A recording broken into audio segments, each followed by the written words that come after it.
Hello everyone, welcome to a new video. In this video, I will show you how to add place in a list in Google Maps. It's very simple and easy. So let's start. First open Google Maps on your phone. Then tap on U button. Go to the list. See here. All of list is here. Tap on a list. Now we add place on this list. For this, tap on add place.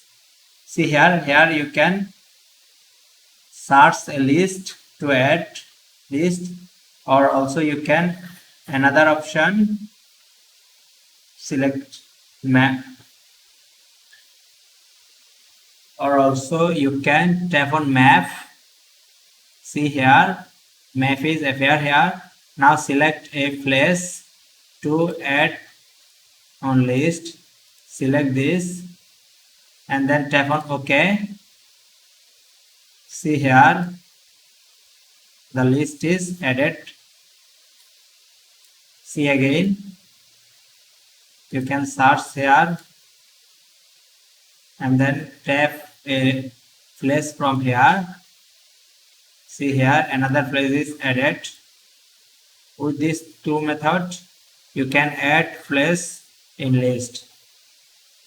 That's it. I hope you enjoy this tutorial. If you enjoy this, please like this and also as well as subscribe our channel for more interesting tech videos.